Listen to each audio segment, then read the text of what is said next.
Hey everybody, Mr. Rubo here. Today we're talking about two variable systems. Um, so this would be a system of linear equations we're going to talk about with only two variables.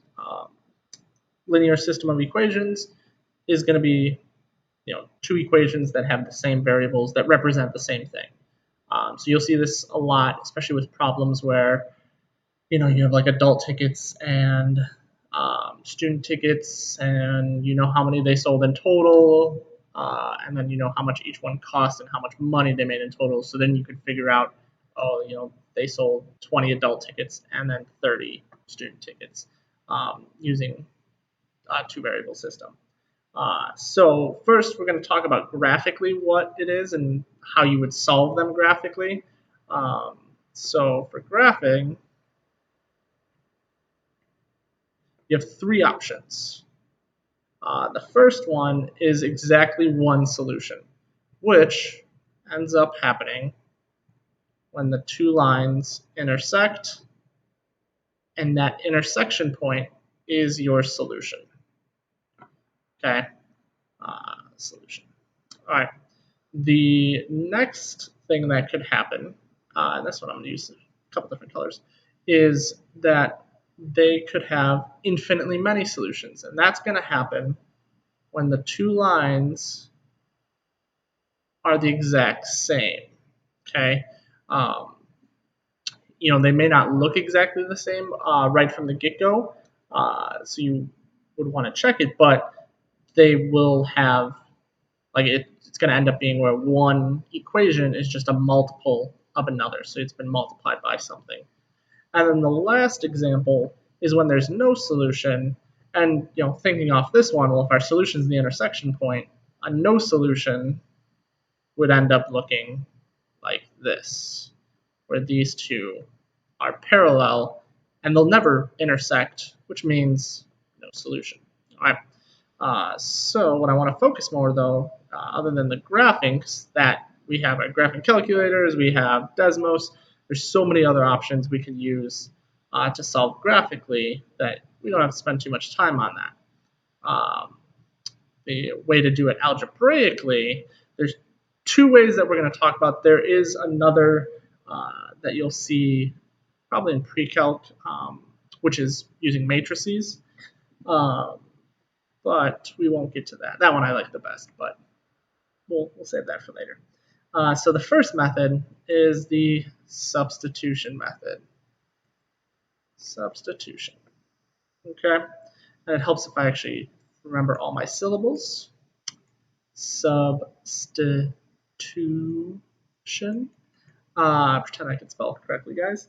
So let's say we have a system that looks like this.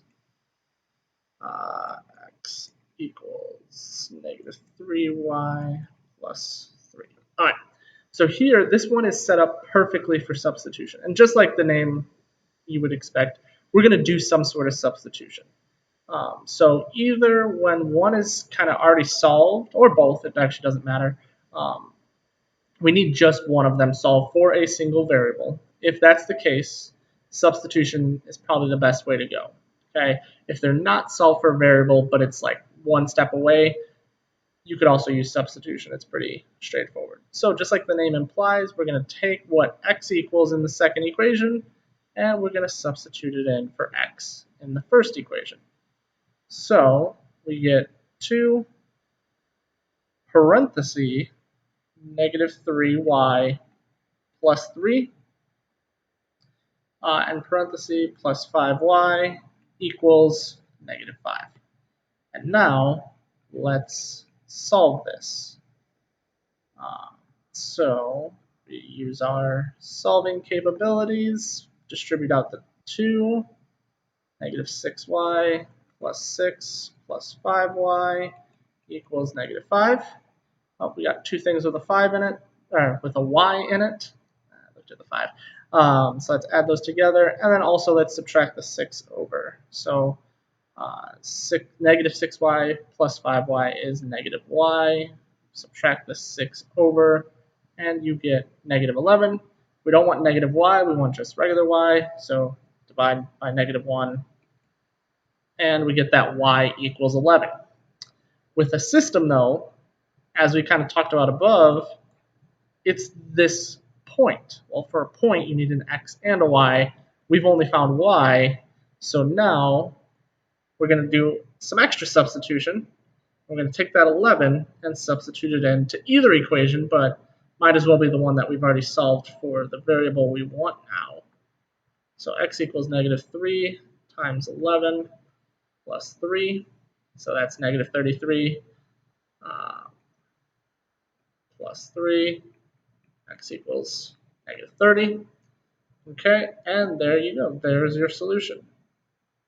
Now, it's always a good idea to substitute these into both equations just to make sure they do work. But I kind of did that already, so I don't need to. So -30, 11 is the answer, and you could either put it as a coordinate point, or you could just say, oh, x equals and y equals those two things. All right, so that is substitution. All right, elimination now is, or the other, I just gave it away. The other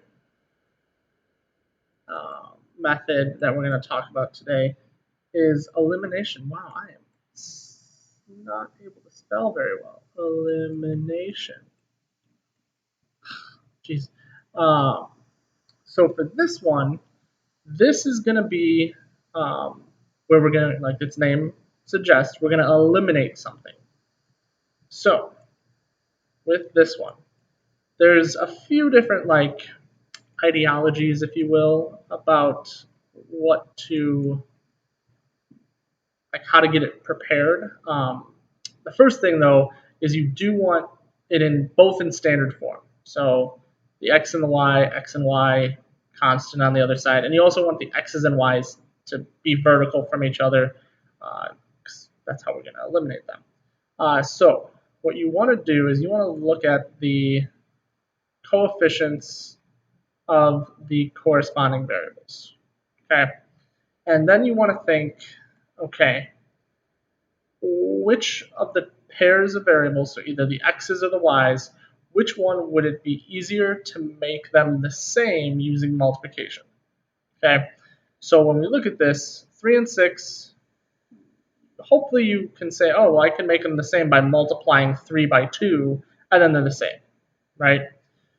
When you look at the -7 and the -8, you may be like, well, I can multiply 7 times 8 and 8 times 7, and that would give me both being 56. Which one's more work? Well, the y's are more work, so let's not do that. Let's deal with the x's. All right, so let's think. We're not thinking, but we already said it. To make them the same, you're going to multiply by 2. But something that this is where a few different people go about it different ways. Instead of making them the exact same, I'm actually going to make them opposites of each other. So this is already +2, so I'm going to make +6. So I'm going to make this -2 instead of +2. So I'm going to multiply this out, and I get -6x plus 14y equals -20. All right, and now comes the elimination step. So because these are the same now, we're actually going to, because they're the opposite now, we're going to add our two equations together. And because we're adding them together, got to combine like terms. So 6x plus -6x, oh, those eliminate. That's the name. And then we have -8y plus 14y is 6y. And then 8 plus -20 is -12. So to solve for y, we get y equals -2. All right. So yeah, that was elimination. Now the last thing, just like with substitution, once you have one variable, substitute it into either equation to begin from the beginning to solve for your last variable. So with elimination, there's not usually an easier one in terms of like it's not going to be solved for one. So then what I usually do is I just choose the one that's got the smaller numbers or the easier numbers to work with. So I'm going to do the first one. So 3x minus 7 times negative 2 equals 10. That's 14. 3x plus 14 equals 10. Subtract. So you get negative 4. And x will equal negative 4 thirds. Okay to have a fraction. It's not the end of the world. So negative 4 thirds, negative 2 would be my final answer. Once again, you can either put it as a coordinate point or just write x equals negative 4 thirds and y equals negative 2. All right, so those two are the main algebraic ways we're going to do in this class. And then, once again, you could always do some graphing and just realize the solution is the intersection point. If there's infinitely many intersection points, meaning that they're the same line, there's an infinite amount of answers. If they're parallel lines, though, then there are no solutions. Okay. So if you ever get something weird happening down here when you're doing substitution or elimination, then it might be one of these two special cases. Okay. And I'll just kind of tell you, if you end up with a true statement, so like 2 equals 2, it'll end up being the infinitely many. If you end up where it's not true, so like 2 equals 0, then you have parallel lines, so there'd be no solution. Okay. So yeah, hopefully you enjoyed the video. Have a good day.